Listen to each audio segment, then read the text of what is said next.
Dr. Takalani, can I just ask you a question in regards to timing? Would you like me to keep time of 5 minutes and 2 minutes, or would you like to do that?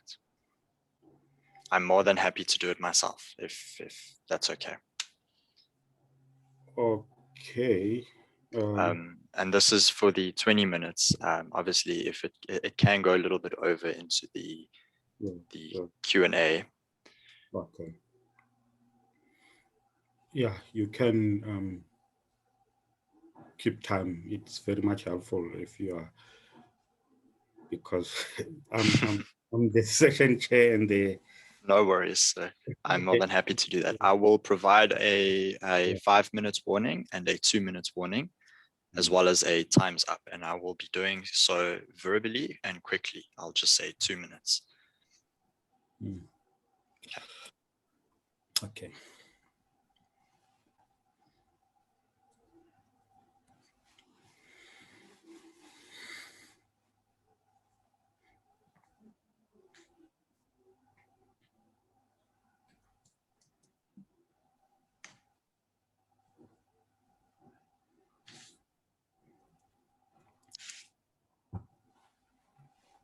Good morning, everyone, once more. Welcome to Concurrent Session 6. As you can see from the program, if you are using the earlier one, the chair was supposed to be Professor Ntabiseng Ogude. Unfortunately, due to unforeseen circumstances, she won't be with us. So I will be chairing this session. And then, as you can see, I'm also the session support. So the technical support, Donovan Rama would be able to assist with the session support as well. In this session, we have 3 presentations of 20 minutes each, and the 10 minutes would be for question and answer. The first one would be on student voice in shaping teaching and learning at UKZN. Is there value in listening? It will be presented by Loyiso, Maciko, and the abstract was submitted together by Loyiso and Sethu Nguna from University of KwaZulu-Natal. The second session would be from 10:40 to 11:10, which as well 20 minutes for presentation and 10 minutes for question and answers. The title is The Finish Line is Yours, Fly at UP, using the student voice to encourage minimum time to completion. And the third one would be through the eyes of the Immaculate best practices in clinical facilitation by Immaculate Sabelile Muthathi from Northwest University. The second one, I think I skipped, who will be presenting, it's Hestie Byles from University of Pretoria. These are the 3 presentations that we have in Concurrent Session 6. Without wasting any time, Loyiso, the platform is yours to share with participants what you have prepared. Thank you very much, Takalani. Very warm greetings, colleagues from South Africa. I am Loyiso Maciko, and I'll be presenting a paper that we are writing. It's work in progress, written it with Sethu Nguna. It is titled, as Takalani has indicated, The Student Voice in Shaping Teaching and Learning at University of KwaZulu-Natal. Is there value in listening? Yesterday, Prof. Bauer spoke at length about the importance of a systemic approach to listen to student voice. Laurie Flood alluded to his remarks through her presentation on the student design for success by incorporating the student voice. I'm starting with this because we found their contribution to be very insightful as we carry on with this work that we are doing at UKZN.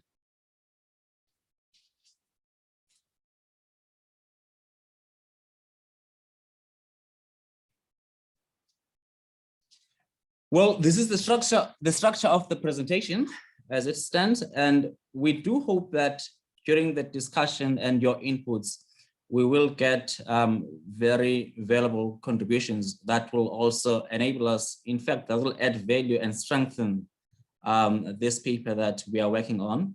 And we do believe that by the next time we meet again, we will have findings from this study, as it is currently at its introductory phase.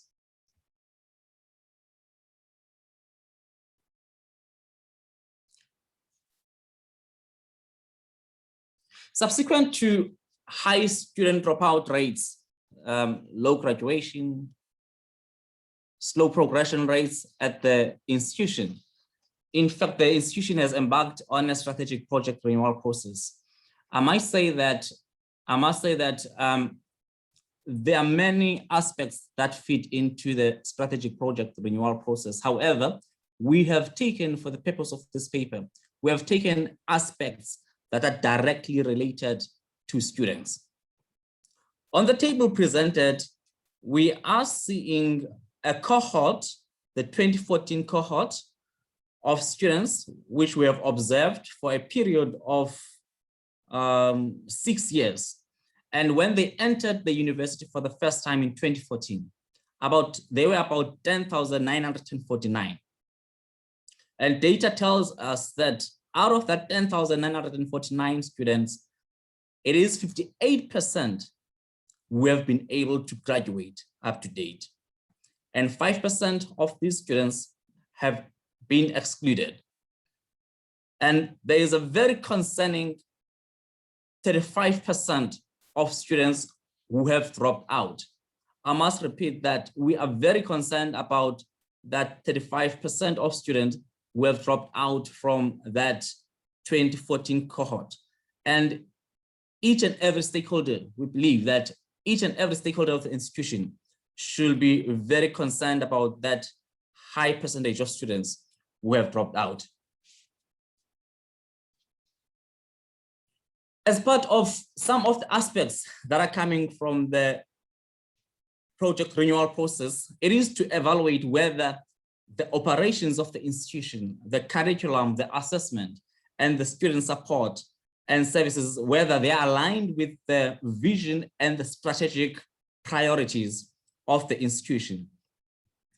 And we argue that we can't speak about issues of curriculum, assessment, student support, and not have a broader representation of the student body in the discussion, as these are matters that are at the center of the students, that are of very concern also to the students. Hence, we are asking a question of, is there value in listening to the student voice when it comes to these aspects? So the suitability of the current assessment policies and practices and student support requires a more student integration in this regard. And a more comprehensive student body would give perspective to the cause of the declining, in fact, the causes of the declining throughputs and the retention rates we have observed. It will give a perspective to the 35% dropout rate we have observed in my initial table that I presented for that 2014 cohort of students. We also believe that curriculum innovations and the centrality of language proficiency in both the medium of instruction and the student's home language requires student involvement in the overarching goal of increasing student success. Hence, we are saying that a well-represented student voice on the project renewal is very core, because the proposed reforms are impacting the student directly.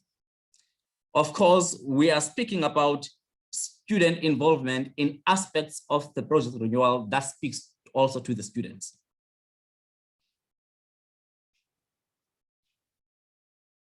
We have also observed that in South Africa, students have exercised their voice in the national debates on higher education policy. You'll think about such as the #MustFall movements, which basically illustrate that students hold very passionate opinions about issues that affect their lives. And we argue that students from UKZN or students at UKZN are no exclusion from this reality. We have also observed in countries such as the United Kingdom and Australia that student feedback on the educational experiences is often made available to the public so that it can increase transparency and accountability. Hence, positioning students as participants in decision-making processes shows institutional commitment to greater student involvement in changes to teaching, learning, and institutional development. So as a primary stakeholder in this process, student perspectives on the suitability of the current assessment and support policies and practices needs to be integrated. And the institutional innovations require broad student involvement in the overarching goal of increasing student success. So the purpose of this study is to examine the potential value of enhanced student participation in the UKZN project renewal process. It is to determine how student perspectives, in fact, it is to determine how students perceive their role in the UKZN project renewal process and identify ways that students can be brought to the forefront of the conversations on the educational improvement. Some of our research questions are as follows. What do students' voice give in education reform of higher education that academics and support staff at UKZN cannot provide? What experiences do students value most about their education at UKZN? How do UKZN students measure student success according to their own lenses? How do students also measure success beyond UKZN? What are the most suitable methods for magnifying the student voice within UKZN? These are some of our research questions that we've got.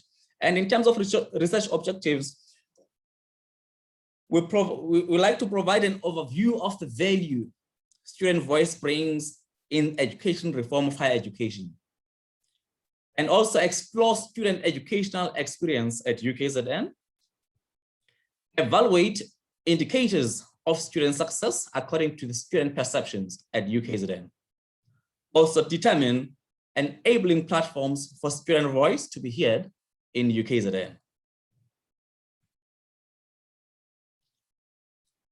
So currently, it is a very minimal, there's very minimal representation from the student body when it comes to the project renewal process. It is at its very minimal level. Hence, we are advocating for a more comprehensive involvement of the student body. Perhaps the reason for this is that it is currently at a very high strategic level. And all that we are saying is that it will also perhaps add value to complement the student voice in these discussions.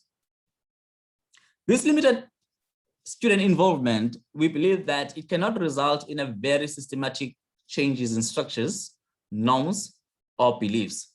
And the inability to functionalize the student opinions in practice will offer very limited benefits to students and to the institution and the systems it operates within. Therefore, we believe that student voice in educational policy and practice can help inspire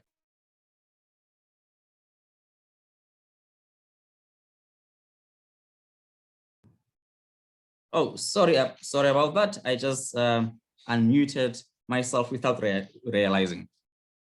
We believe that in this process, student voice in educational policy and practice can help inspire and inform new approaches to teaching and learning by contributing to the quality of educational outcome and the ultimate student success agenda.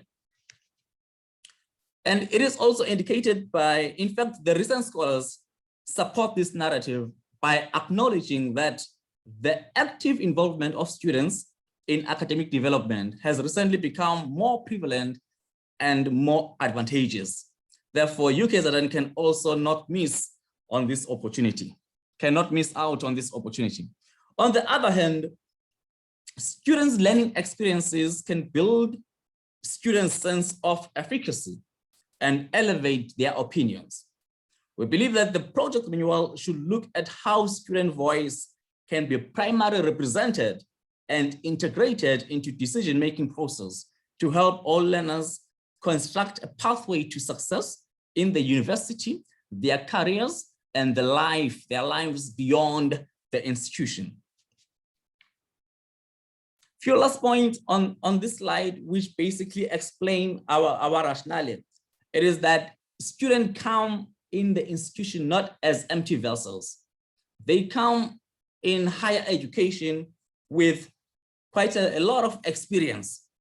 And this is experience that has been used outside the institution for the betterment of their lives, for the betterment of their societies. However, in the university, it is not used, in some instances, it is not used to improve the educational policy.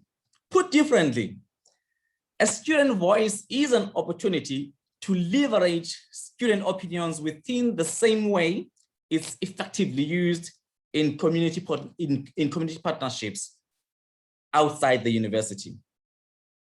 So this therefore requires the student voice to have a role in their struggles in higher education.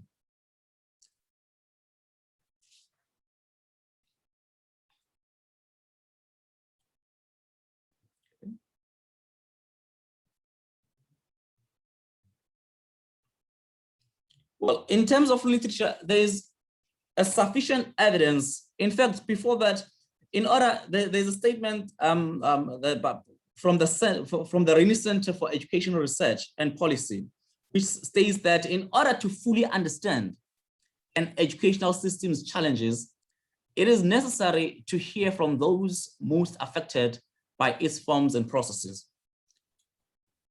And there is also sufficient evidence that shows that involvement of students as co-creators in institutional policy is working in various places.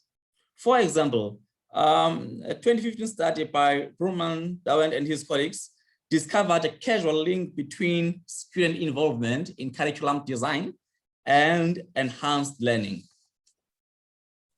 5 minutes. Okay, thank you.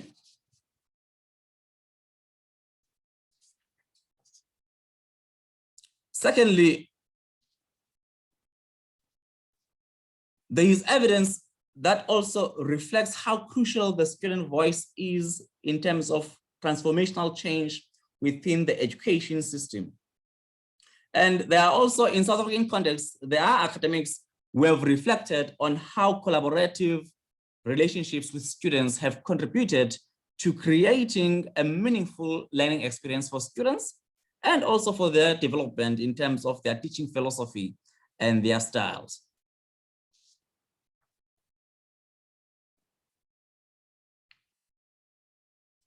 Well, our research is exploratory in nature, and we do plan to conduct focus groups, discussions, and we are targeting SRC to be involved in these focus groups. We are also looking at the student leadership from various associations, class reps will be part of these discussions. We are also looking at the student mentors and the house committees within the residences, each and every student who are in leadership positions within the institution. We think that there is so much that we can gain from such discussions, but our findings will tell a story in due course of time. Our question will be basically focused on 3 aspects. That is the general experience of participants with the project renewal, the role of participants, in fact, the role that the participants think they can play in the project renewal, and the nature of academic experiences that participants think are worth listening to. Lastly, in terms of recommendations and a way forward from our side. We believe that integration of students, in fact, integration of students' voice on project renewal discussions will transform students from being passive to being participatory citizens in higher education. And in this era at UKZN, it is vital to realize that student perceptions are essential in teaching and learning, and they should be placed in context. That is what is most important in this discussion. Hence, institutional lead require an ear to listen and the ability to respond sensitively to the student voice. This is an opportunity to regard education as a practice of freedom, where students can deal critically and creatively with reality and discover how to participate in their university's transformation. In this process, we believe that a humanizing and collaborative pedagogy can build a sense of social capital to develop compassionate, socially engaged, and critical and responsible citizens that we want our students to be. This begins with recognizing students as active contributors to the change we want to see in the university, rather than looking at them as the learning outcomes. The idea of students as partners makes students to be co-creators of institutional strategy. This is an opportunity to advance a more equitable and effective educational system through the student voice. And that is all in terms of my presentation. That is all that I've got for you. Thank you very much. Thank you, Loyiso.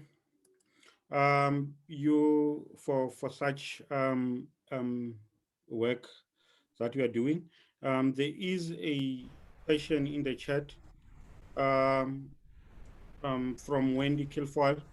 It says in that 58% of the 2014 cohort that had graduated by 2021, all degrees or just 3-year degrees, do you do any exit interviews with dropouts? Thank you very much, Takalani. This cohort has been, it is up to 2020. This data is an observation from 2014 up until 2020.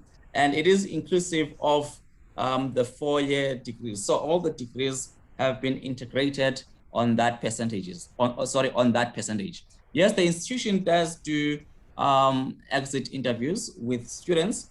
And this is one of the things that I did not mention in the discussion, in the presentation rather, that we would like to also have access to such information so that we can see what are some of the challenges that these students were faced with, which resulted to them not carrying on with their studies.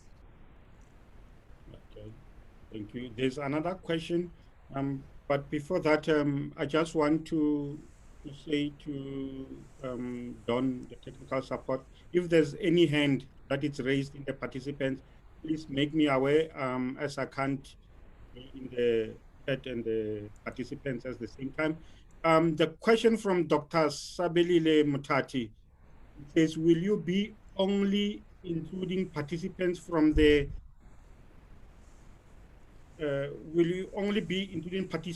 students' leadership positions? How far is this interesting project? Hope to hear results soon.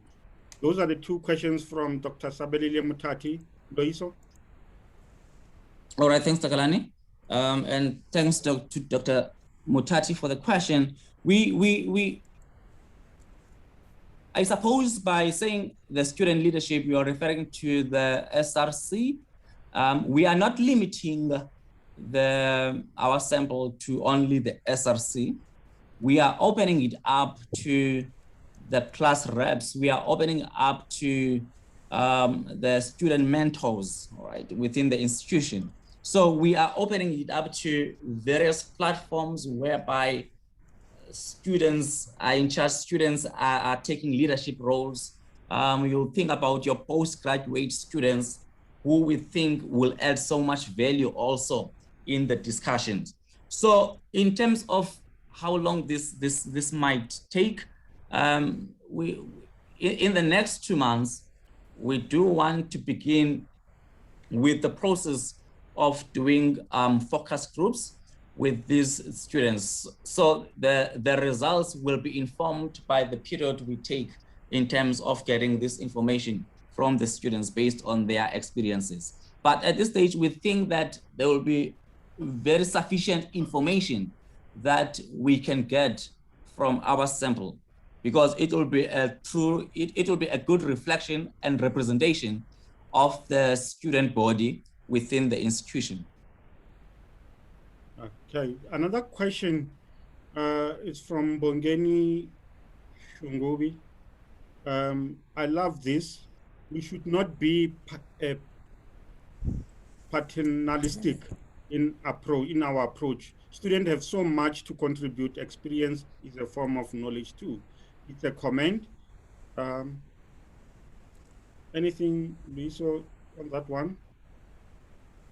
Well, thank you very much. I think it's a comment that we are also taking, as it adds, it's adding on what we are doing. In fact, it's giving a clear idea that, well, you are on the right track with this kind of work.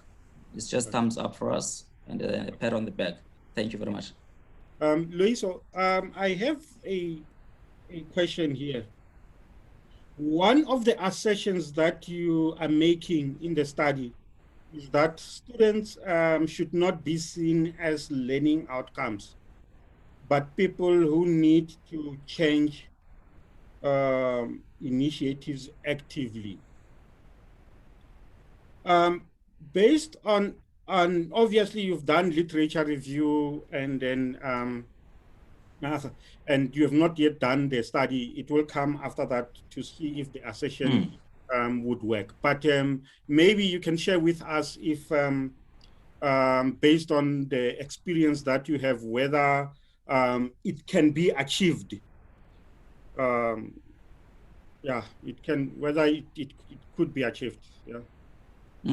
Thank you very much, Takalani.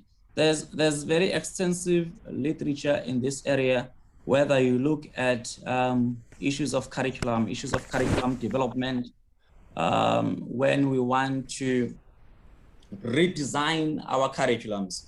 There are a number of scholars who have raised, in fact, who carry this very same assertion that we've got, that we tend to fall in a trap as academics of looking at students as learning outcomes, of thinking that students come into the academic space as empty vessels. As a result, we do not use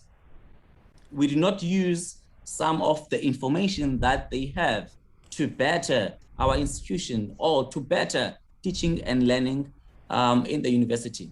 Now, if you look at our sample, the people that we want to target, it is not just it's not only first years, but we are also looking at the postgrad students, because we believe that the period that they have spent in the university is very sufficient to add on this discussion. Even if it were first year students, if there is an experience that students have obtained that can add value, we are opening a room for that. Let's have a discussion. Let's have this focus group discussion and see what is it that people do have. We cannot know what people have experienced, what input people can have in a discussion if we have not created a platform. And there's very extensive literature that support our narrative in this regard.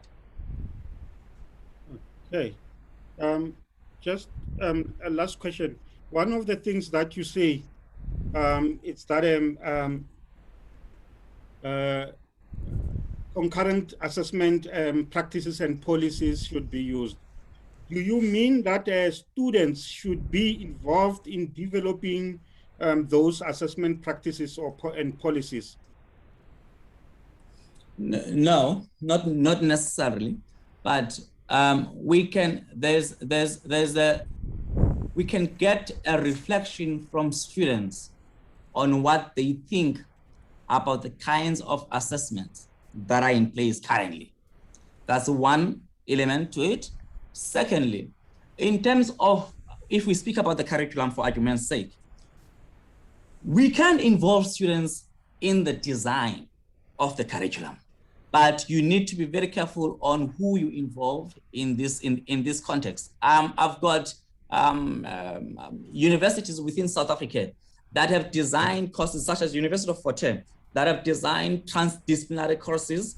And on the design of such courses, there was also a very strong student voice in terms of what is it that we think the curriculum should address based on our experiences, based on our realities. What form of education do we think will enable us to address the societal challenges? That's where cases whereby students strongly felt that there was a gap between what they were getting from the institution and their realities at home. So they were not being able to be useful in their communities with the kind of education that they had at the time. So the student involvement in this regard can also be very useful, especially when it comes to postgrad students. Okay, thank you, Loyiso. If I understand, you are an institutional, you are data analyst and institutional researcher. Data analytics researcher, yes. Oh, data analytics researcher. Thank you very much for taking some time to share with us the study that we are doing. Definitely, we can see that the study is going to make a difference in enhancing student voice and ensuring student success. It's now 10:40. We are moving now to our second presenter, which is Hestie Byles from University of Pretoria. Her paper is titled "The Finished Line is Yours, Fly at UP, Using the Student Voice to Encourage Minimum Time to Completion." Remember, Hestie, you've got 20 minutes to present and 10 minutes for questions. And let us capture our question in the chat session. And if at the end, you are also welcome to raise the hand through the handle in the Zoom platform. Hestie, the platform, it's yours. Thank you, Takalani. Good morning, everybody, and thank you for joining me in this session. Yes, I will be speaking about using the student voice to encourage minimum time to completion through the Fly at UP program. So let's get started. My screen just fell over. So I want to start by just talking about the beginnings of integrated support at the University of Pretoria. Okay. We started the integrated approach at the university in 2009 under the vice principal academic, and there was a distinct focus on the first year experience through the academic orientation, which was still face-to-face, but has now moved online, the mentoring, advising, and then tutoring. And when it started out, it was called the SADA model under Prof. Goody, Prof. Kilfoyle, and Dr. Du Plessis. But from 2016, the program was really intensified and bolstered, and we started calling it Fly at UP, which stands for The Finish Line is Yours. So when I started with Fly at UP in 2016, we really made this, we really followed Tinto's intentionality in creating this program. And the concern, or the program, was born out of the concern for about the time to completion of first degrees. Adding to the intentionality was then having a dedicated coordinator, which was at that time myself. Then the program started, again, as Loyiso said, on a very high level, and we had ideas of what we wanted to communicate with students, the ways we're going to communicate it to students. And there was quite a process that we went through to try different things really, and to support students, to encourage them, etc. So FLY really is an overall university project that works with different support systems, and we use events, we use marketing, we use different communication channels to get our message across to students. But in 2020, there was really a consolidation and a strengthening, not a rebranding, because FLY, we feel that it's really captured the imagination of the university community. Students are talking about it, it's all over, everybody knows about it, so we don't want to rebrand. But we knew that we also needed to move more towards the student voice. And then when COVID started, we really had to do that. And I'm going to talk about that a little bit more now. But yeah, so then since last year, it was really about the engagement of students in their own thinking about their success, and then a more holistic approach to student success, which included the student voice. Okay, so our big concern last year with the start of COVID was this whole thing of the sense of belonging relating to student success and to retention, and us almost losing that sense of belonging through COVID when students had to study in relative, or I think sometimes and often complete isolation. And this, we were scared that this was really going to undermine the sense of belonging and what is going to happen then to completion and retention.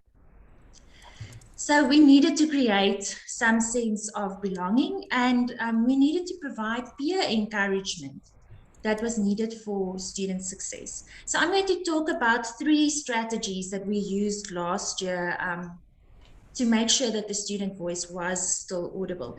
When I talk about student success in this specific context, it's also the actual students. I'm not specifically talking about student leaders, although some of the student voices we used were student leaders, but these ideas and these initiatives are really open to all of our students. Any and all students can participate in these initiatives.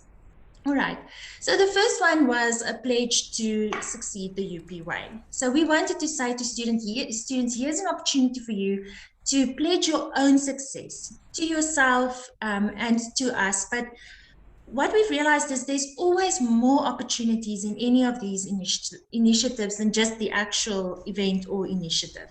So the pledge for us was, one of the big things we use in FLY is the growth mindset. So it was a way for us to incorporate the growth mindset. I'll show you that now. But it was also a way for us to get students to motivate each other. So that was the first one, the pledge to succeed. The second one was, there was this realization of, it's not just a sense of belonging, but students were missing the social interaction. And we thought of a way of trying to get that part of it to the students as well. So there was the virtual student event competition where students could enter different art forms.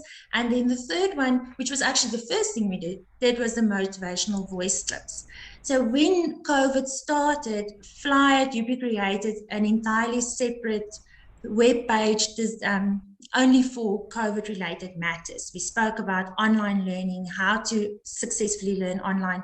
We drew in our student counselors, our student health services, our academic advisors. Everything was on that one page for the students with things that they needed. And a part of that was then the motivational voice clips from students. We approached a couple of students. Again, some of them were leaders. One was our then SRC president, but some of them were just regular students from different years, and we added that to our webpage. Okay, so starting with the pledge then, this is what it looked like. So we called it Learning the UP Way Online last year when we moved to online teaching. My pledge to succeed the UP way. So firstly, we said to them, we salute you for your hard work, your effort, your commitment to your academics during this challenging time.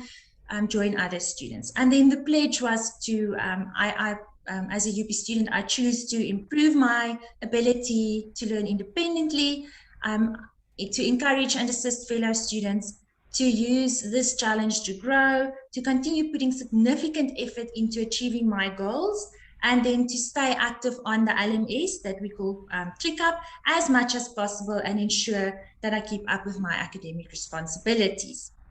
So this was the pledge that they could sign. But then I always see these things as an opportunity to get something more from the students that we can use later on again.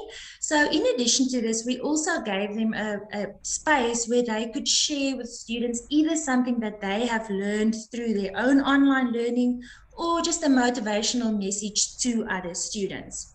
And that was a very valuable part of this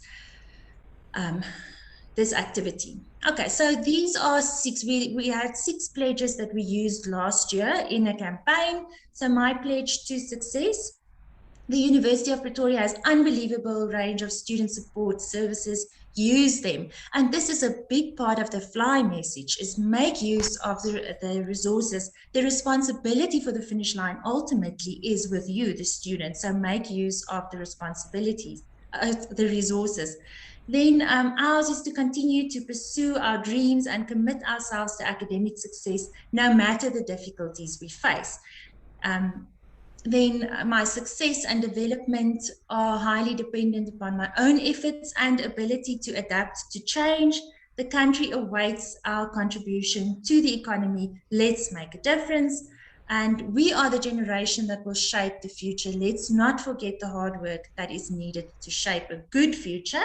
And once we have left the pandemic behind, we will celebrate our resilience and educational success. So these are the words of the students. We didn't add anything, we didn't take anything away, and I really couldn't have said it better myself, even if I tried really, really hard. So these were then the pledges to succeed and the motivational messages that went with them. We received so many of these, I can't remember now how many, that we are continuing to use this these messages this year. So we have a campaign running right now on social media where we are sharing these with students again. It's now a week or 2 away from our exams. So we're again sharing this with the students to encourage them. So it's peers encouraging peers while they are many miles and many kilometers away from each other, but in a very effective way, I'm sure. Okay, and then the second one was the virtual event competition. So here we just, initially the idea was that we want to create this virtual event. So we want to take all the submissions that the students provide us or that they enter for the competition and make it into one big concert for the students to watch. And I must say that we were really proud of our students and the amazing contributions and submissions that they made. And we did turn it into a big concert. And I realized that it was just over 20 minutes long, but we had to cut away so much to make sure that it's not longer than 20 minutes, that it started losing its meaning. So the virtual student event competition is something else that's going to continue into this year. The theme of this competition was "We are in this together." And again, we are using it now for the exams. So I'll talk about that now. But the students could enter poems, everything was their own work. So their own poems, their own songs, dances, digital artwork, or fine art, painting, or anything that they wanted. Okay, and then we have well, initially when we started, we're still calling Overcoming Coronavirus the UP way. Since then it changed to COVID-19, but that was the, and the motivational clip, that's just one of the messages there. Hi Fly and fellow students. I'm a final year student, and during this time of coronavirus, I feel like my motivation still stands on what I've been taught from school and through FLY initiatives. I'm studying as much as I can through the resources that I have, which the school has provided with slides and work that they provided for us on ClickUp. I am able to keep my strength because of my family supporting me, and I read the little motivations that I got from FLY. I'm keeping on and hoping and knowing that I will graduate on time despite all the challenges that I'm facing right now. I hope that everybody stays motivated and you don't lose hope. We will finish this degree and we will get through this pandemic, because all of us deserve to shine, and we all deserve to graduate on time. Again, the wording, the language of the students, from a student's perspective to another student, I couldn't put it better. So then continuing the student voice in 2021, as I've mentioned, so the messages received from the pledge are still being used for encouraging students for the exams now. And then the entries from the virtual event, what we did with those was I just felt that the students need the time and they need the exposure. We can't just cut away and just use bits and pieces. So instead of making this one big video, we've now divided it up into 5 different videos, where 3 of them still uses the theme "We are in this together." So the video says the examinations are around the corner, but we are all in this together. And then the videos convey the message of the students supporting each other. And then the other 2 that remain are entries that we got into the competition that didn't really stick to the theme, but they were so good and so uplifting that we felt that we are going to use those and just make it into the kind of videos that we anticipate in the beginning that will just be for entertainment. And so what we're using that for is to say to students, when you are taking a break, one of our exam messages is study for 50 minutes, take a 10-minute break. In your 10-minute break, here's a little video that you can watch to relax and enjoy. And then just a little bit of data. Is Fly making a difference? We can't really say causally that yes, it is. But if I've just included our examination, our module pass rate here. And if we look at the 2018, 19, and 20 results, there is a slight year-on-year improvement. And we do have a sense that the Fly message is making a difference, not because of these isolated events or opportunities that we offer to the students, but because Fly really captured the imagination of the whole university, as I said before, and everybody is buying into it. We are all speaking the same language. We are giving students the same message. As you see in there, the students are using Fly in their language. We didn't say to them, when you are doing your voice notes, use Fly, or when you are doing this or that, but it's part of their language, and it's part of what they do. And I think that is my presentation. I think I didn't use all the time that I was supposed to, but that is what I wanted to share with you this morning.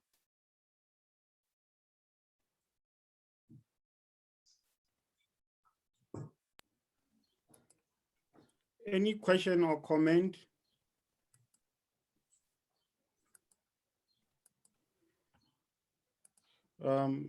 There are 2 comments in the chat. Hestie, this is so inspiring, inspirational work. Thank you. Any question?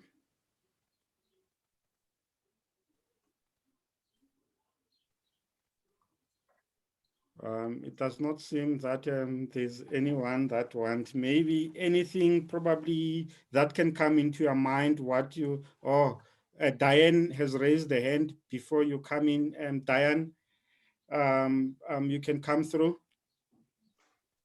So Hestie, I really want to say well done. I think it's fantastic what you're doing. And I think you might have said this at the beginning, but I just want to clarify. You have a special website, is that right, for the Fly at UP that students access, and do you have a mobile app, or how do you get your messaging out logistically? Yeah, that is one of our biggest challenges, I must say, especially with the move online. When we were on campus, we were really fortunate. Fly was just everywhere. We had boards up, we had big banners, and we could hand out things to students. But when we moved online, that really became a challenge. So our big way of communicating with students is obviously through ClickUp, where we can send announcements to students. I'm also involved with our first year module UPO. So all of our first years are in that module. We often use that as a communication channel. But then with COVID and everything, we really had to move on to social media. So we've done that. We now have our own social media platform. And yes, we have within the university site, we have a microsite for Fly at UP. So that's also part. But I must say that the website's currently under construction. It's nowhere near where it's supposed to be, but that's yeah, those are the ways. And then using the students again. So asking our house committees to send WhatsApps to their students, and often I ask our student support and student affairs colleagues to also assist through the class reps. So, sorry, can I just make a suggestion? I'm not sure if you're saying you're doing this already, but I don't know if you have like a course site or a project site on your learning management system for Fly. Because if you don't, you might want to consider doing that.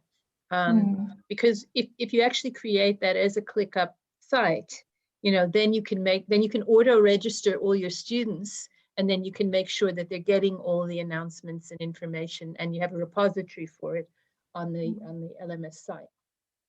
Thank you, Katine. Thank you very much for that.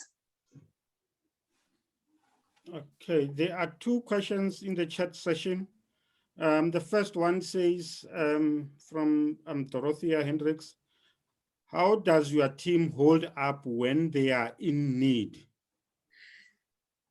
My team at the moment is the faculty student advisors, and I really have to say I saw many of them are in this session. They are an amazing team. I couldn't have asked for better people. We support each other. We have, when COVID started, we had weekly meetings where we supported each other, where we debriefed. We continuously also encourage each other to make sure that we seek support if you need. We have support on campus for staff, so we keep reminding each other that if it's necessary, make use of that support. But yeah, we as a team, I believe that we really are a very close team, and we keep tabs on each other. We try and, as I said, we had weekly meetings until we felt we're okay now doing online work, and then we moved to every 2 weeks, every 3 weeks, and now we're back to monthly meetings. So that really is how we hold up. And in my department where I work, we are very supportive of each other, and it's a lot of creative minds working together. So, you know, we talk about other things, and then you talk about work, and the balance in that helps a lot. So I hope I'm answering that question. If there's anything specific, please do ask again. Okay. Can I take the next question there?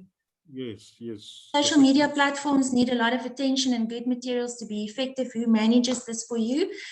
So since 2016, I was the coordinator of Fly at UP, but then in the beginning of last year, I moved a little bit away from Fly to the academic advising side, but I still oversee Fly. And I was fortunate that I was able to appoint two masters, two students who are doing their masters in marketing as the coordinators of Fly. And they have stepped up to the social media platform. Kiva, I must say, this is why I haven't done social media before, exactly because of this. And really, it is something that you need to keep your finger on. We started with a company, we used a company, and they just got everything going for us, and they are still involved, but we're weaning them now, they're weaning us, I'm not sure, so that we can, in the next month or so, completely take over the social media. So we schedule everything. I must say, there's a lot of things I didn't know. So in the beginning, or at the end of May, we scheduled everything for June. So it's not like you have to sit there every day and post. You schedule it beforehand and it's there. But then in between, there are things that we also post and that we share from other social media sites. So that's what we do. Okay. Any other question?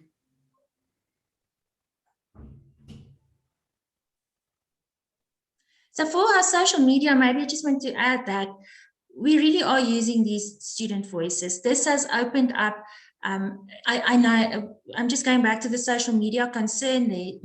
One of my biggest concerns was, where will I get the things to share, and really using the student voices and involving them in the activities and in the events.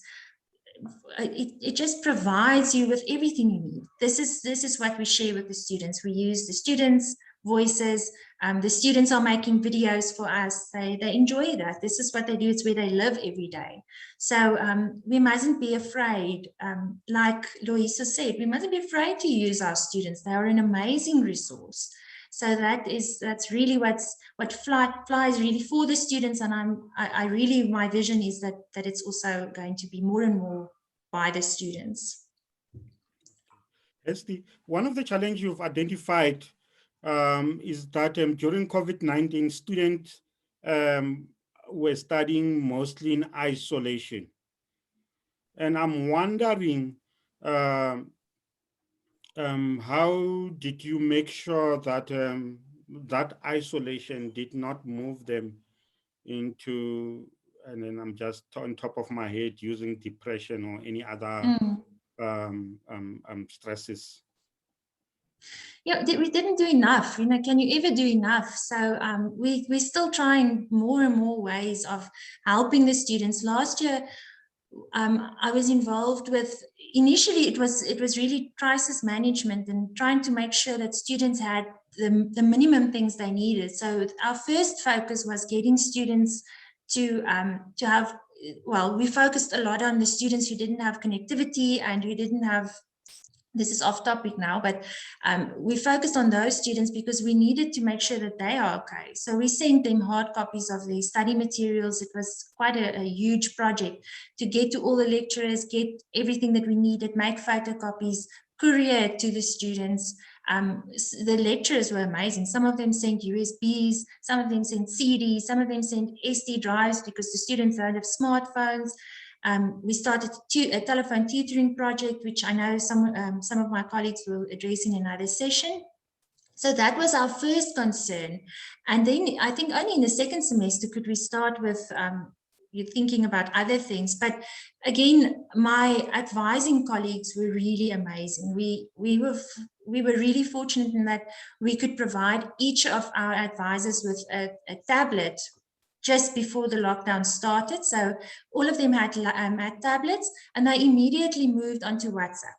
They each had a SIM card, so they each created a WhatsApp account for their students, and the students really jumped on that. They enjoy WhatsApp. It's quick. They just send a message.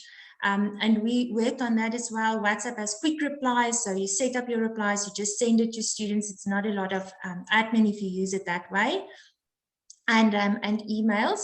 But what we are now embarking on, I'm actually very excited about that, is using online platforms to form student support, students supporting students kind of study sessions for them, where they can, well, they don't, it's not necessarily that they have to do coursework, but they can support each other in the other things that you need for the examination. That's the idea.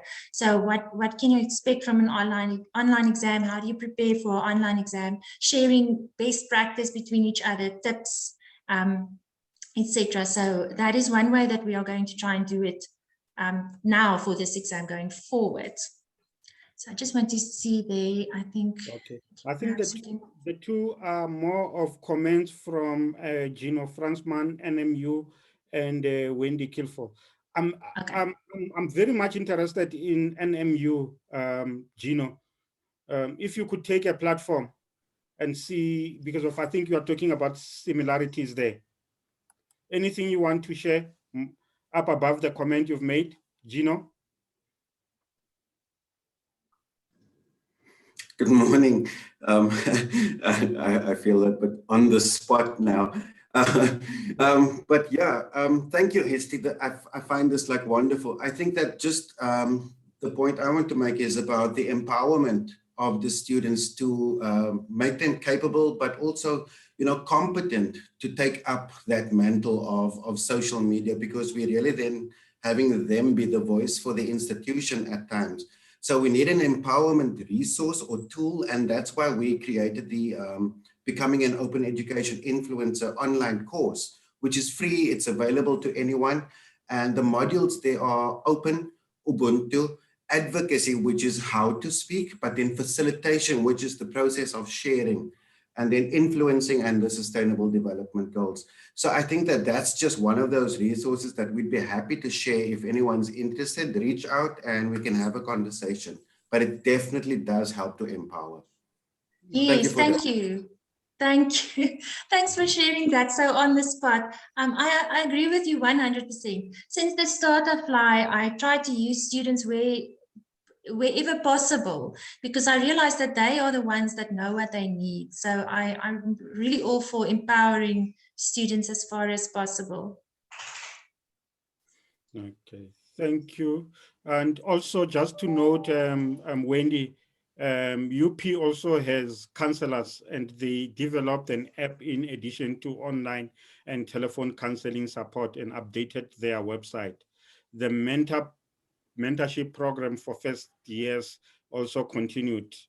I think the last minute that we have anything, Hestie. Yeah, no, thank you for that, Prof. Guilfoyle.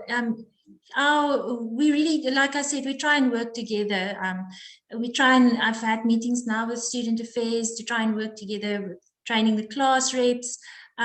We often work together with student health services.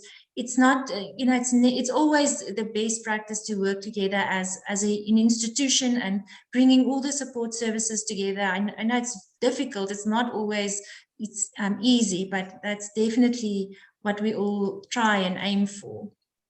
So thank you very much. Okay, thank you very much, Hestie, for sharing with us the Fly at UP. And we hope that the program grow in bounds and to influence student success. It's now 10:10. We now are ready to move to the next session, which is titled Through the Eyes of the Student, Best Practices in Clinical Facilitation. It's being presented by Immaculate Sabelile Muthathi from Northwest University. Remember, you've got 20 minutes presentation and 10 minutes questions and discussions. Colleagues, feel free to ask questions in the chat section or raise hand if possible. Dr. Sabelile Muthathi, we all yours. Maybe your screen, you can adjust your screen so that we can see your face. Is it possible to just bring? Oh, okay. Yes. Now we can hear you. See me? Yes, yes. Thank you. The platform is yours. Is it fine now? It is, Doctor, yes. Okay, let me just,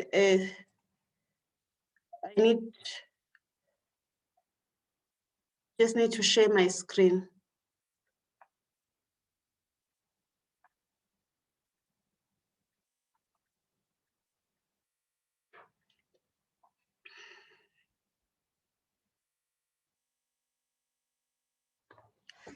Can you see my screen now?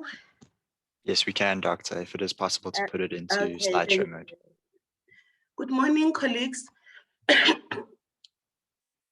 My name is Sabelile Muthathi. I'm a senior lecturer at Northwest University, Nursing Department. So the topic that I'm going to be presenting on is entitled Through the Eyes of the Student, Best Practices in Clinical Facilitation.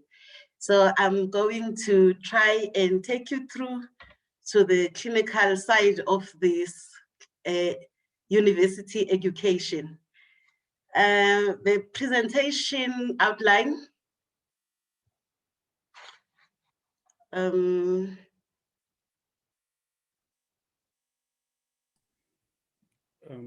Doctor, are you seeing the next slide? Hello? At the bottom there, there's a presentation mode. You can click that so that you can put it on a presentation mode. My PowerPoint presentation or? at the bottom, yeah, of your power presentation screen.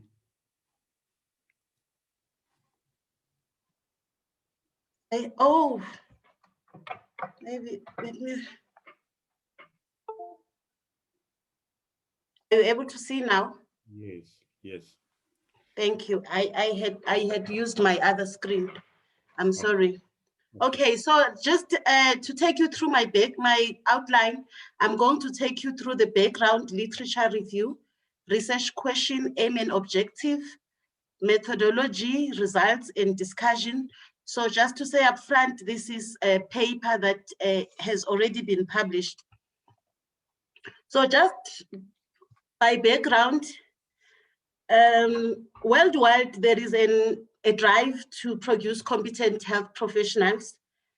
And this is because incompetency leads to litigations or medical legal hazards. In 2016, the Global Strategy on Human Resource for Health, focusing on Health Workforce 2030, it underscored the importance of quality in training of health professionals, this including nurses. This is because it is very important to contribute to quality universal health coverage. So in the South African context, the 2020 Human Resource for Health, its goal number 3, it speaks about the aim to produce competent and caring healthcare professionals. So in nursing, it is this best practices in clinical facilitation then that is the key in producing competent and caring professionals.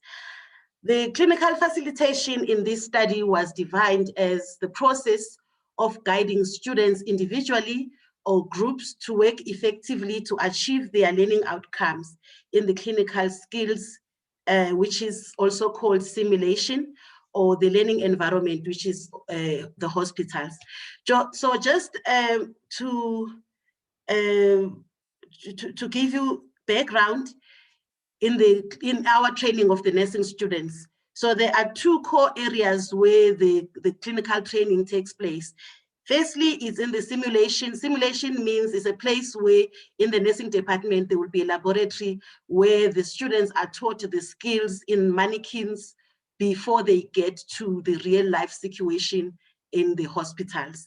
So this, in the simulation place in the nursing department, usually the person who plays the role in training there will be the person who's employed at a position as a lecturer, and this person will teach the skill will teach the theory in class, and then would also be responsible to teach the skill in the lab or a simulation lab. And then the transition from the simulation lab, then the same person would need to do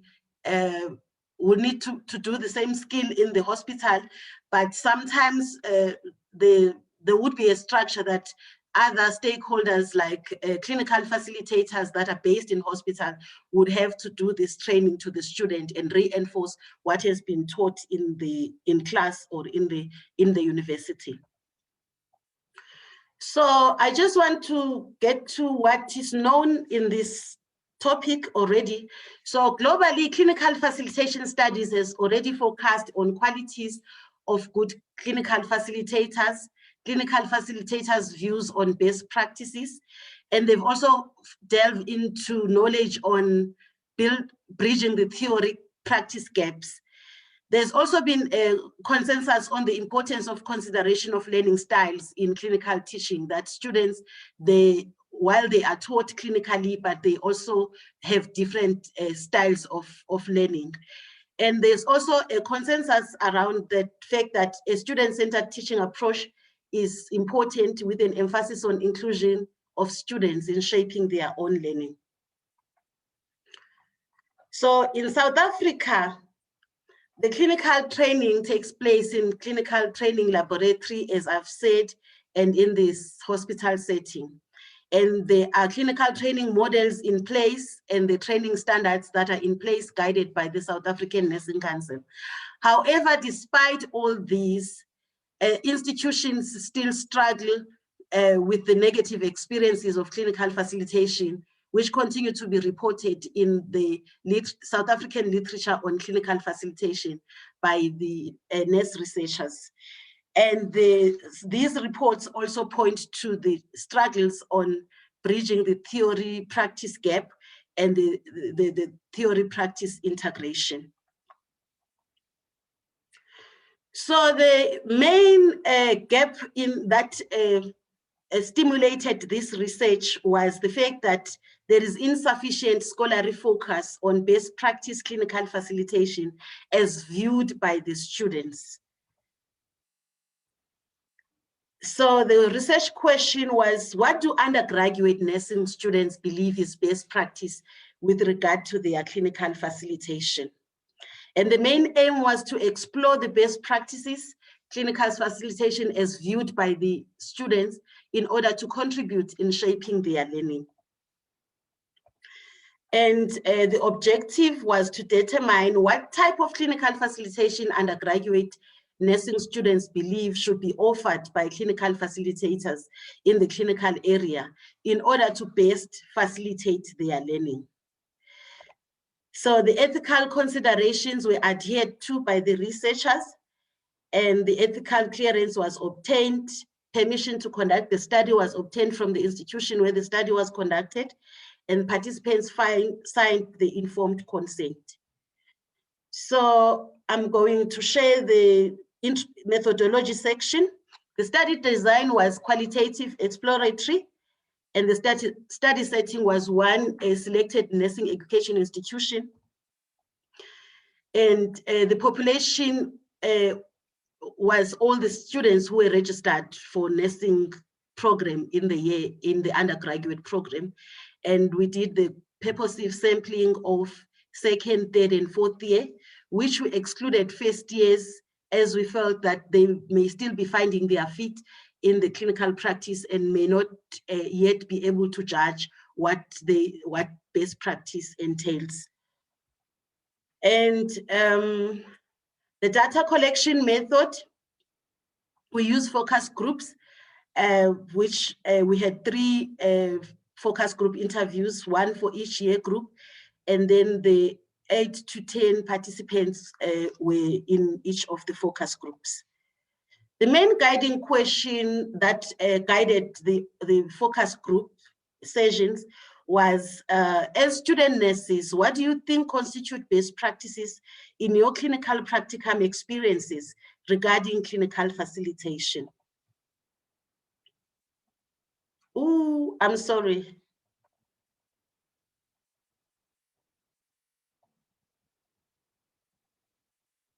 Sorry about that. And then the interviews were recorded, transcribed, and content analysis was done to analyze the data. And the trustworthiness was ensured following Lincoln and Guba's criteria. And then now I will be sharing the findings. So there were 2 major themes that emerged, with 2 sub-themes for each theme.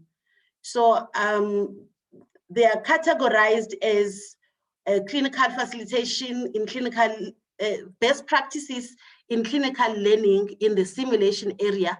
And the other one is best practices as seen in the clinical learning environment, with which I said it's the hospitals. So with regard to the simulation area, there were 2 main issues the highlights that the students perceived as best practice is pre-contact preparation for the simulation and the optimizing group learning.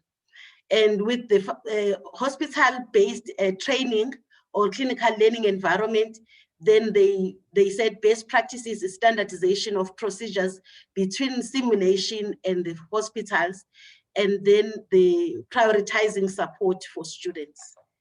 So I'm going to share these in details.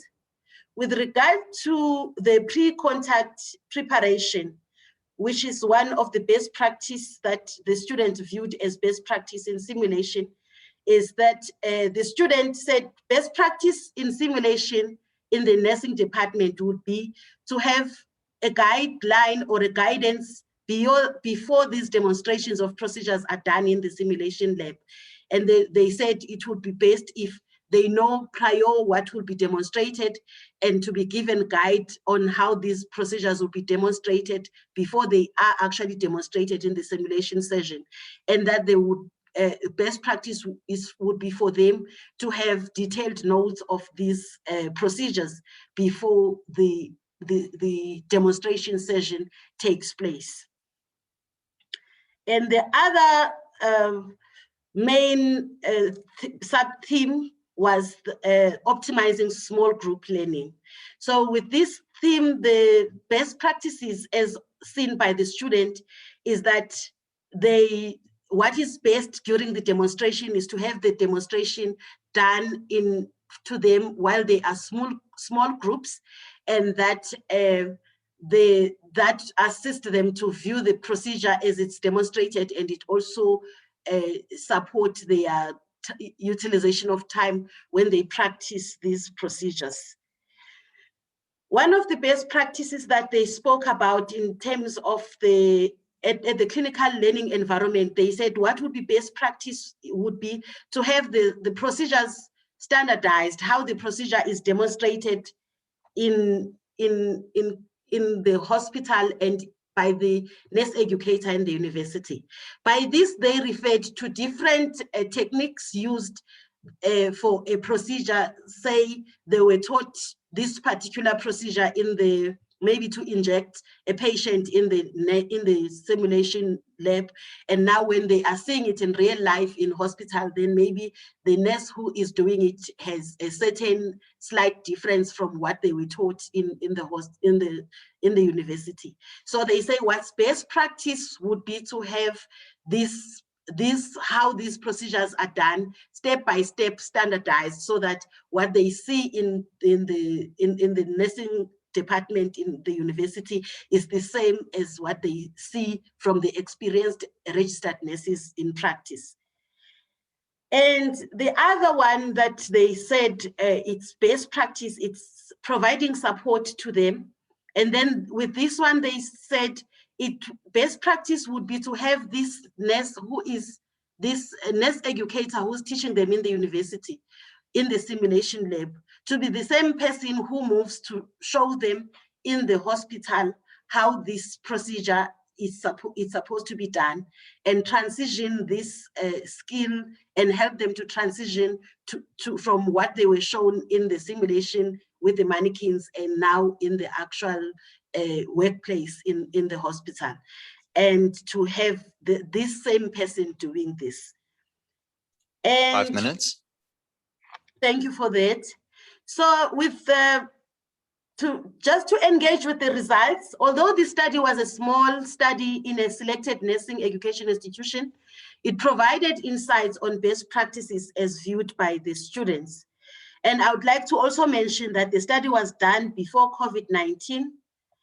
And so I also just want to say that the findings on pre-contact preparation contributes to students' role in shaping their own learning, as it requires them to prepare and to engage in their own clinical lessons based on the given program.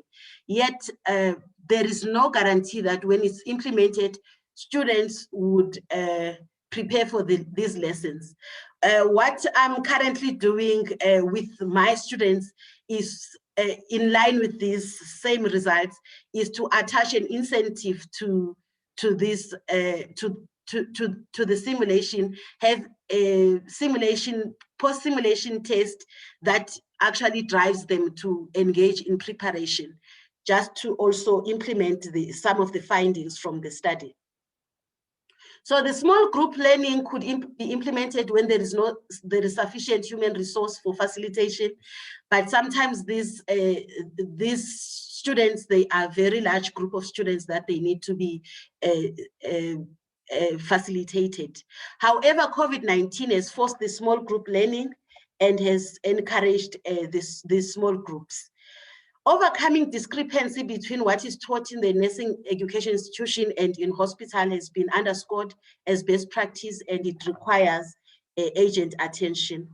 Clinical training workshops for registered nurses could bridge this gap. And this can be done by focusing on principle-based teaching and revising clinical training standards in hospitals, and the use of workshops to discuss clinical skills and try and align between the nurse educator demonstrations in the university and what the student observe in clinical practice. So to conclude, lessons from the views of nursing students on what constitute best practice in clinical facilitation of their learning is a contribution by students on shaping their success in clinical learning. And the clinical coordinators, nurse education managers should take lessons on shaping their policies, their departmental policies from these lessons. I would like to acknowledge the students who participated in this study, and some colleagues from Wits University, Drs. Armstrong and Dr. Theleng, who co-authored the paper. And the paper is available online. And I would like to apologize for some diversion from one slide to another during the presentation. I hope I didn't lose everyone's attention. Thank you. Thank you, Sabelile, for that presentation. I don't see any question in the chat, but in the meantime, I have one while people are thinking in terms of how they can ask the question. I noticed in your conclusions, you mentioned the discrepancies in training and hospital practice. Yes. And one of the things that is there, it's a public perception of public hospitals, the culture of caring, and then even, which I believe it's part of the competencies that should probably have come out of the training at the college. Have you come across any in your literature or in the study itself, the whole issue about how students perceive that culture of caring at hospitals? How the students perceive the caring culture? They understand that perceptions, let's say they understand public perceptions that public hospitals do not care. The nurses, let me put that way, in the public hospital do not care. And then, is there anything in the curriculum of nurse training that talks to that? I'm not sure if I get your question right, but there is a lot of research and around caring, because the nursing is a caring profession. And I must say that even when there is a diversion of practice, when some nurse practitioners, they divert from caring in the workplace, they would have had the proper training around caring. There is a lot of nursing literature and research around caring, and students, we also do get views, even though that was not part of my study. My study focused on what they constitute as best practice, because it was driven by theories of positivity, rather, instead of thinking that looking at the negatives. But there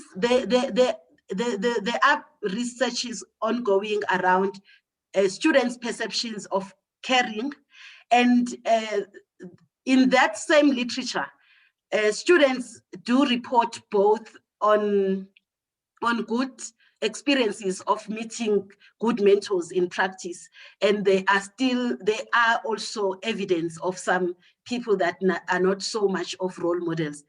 I have not had any evidence that says particularly the lack of caring happens based on which institution, as in public or private.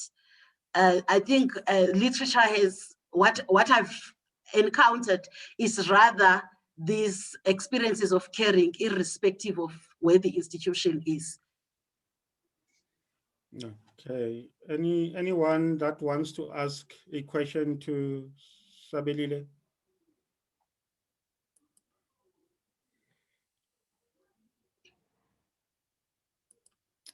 Okay, if you were to conclude, having been part of this conversation on the issue of student success, how do you see your study contributing to student success within the health practitioner environment?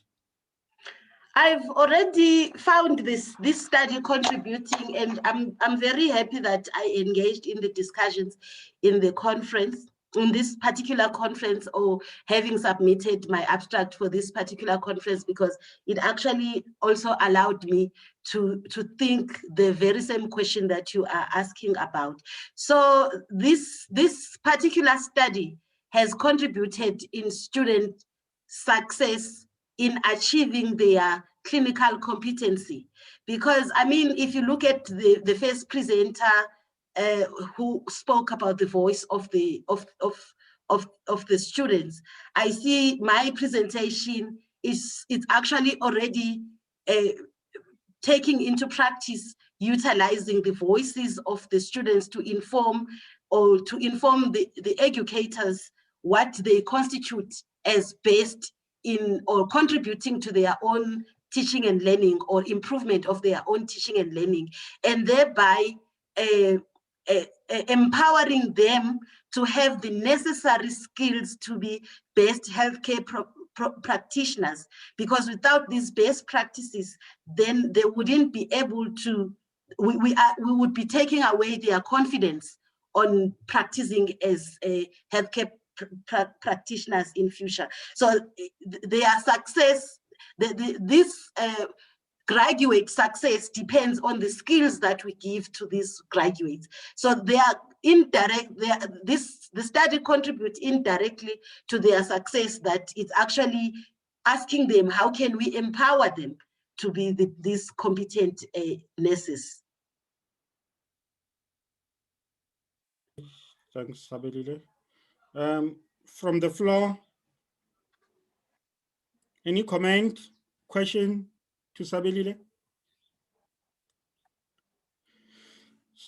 Okay, we have 5 minutes to the next session. Remember, we are not going to have a session here, but there is a session in the concurrent session 8. There may be a challenge of our system only allowing 100 participants. Elias, I saw you. Our breakaway session allows 100. Yes, I'm here. I'm saying our breakaway session only takes 100 people, ne? Yes, that's correct, yes. So what happens if more than people go to that session 8, last presentation? So they won't go in? No, it won't allow them to. Yeah. It won't allow them. Yes. So it's going to be first come, first serve. Yes. Okay. Okay. Colleagues, thank you very much, Sabelile, for that paper. And to everyone that have presented, thank you. Remember that our next session after the last paper that is presented in concurrent session 8 will start at 3 o'clock. Thank you. Thanks to Elias and Don for the support during this session.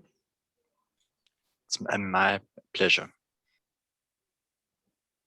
Okay.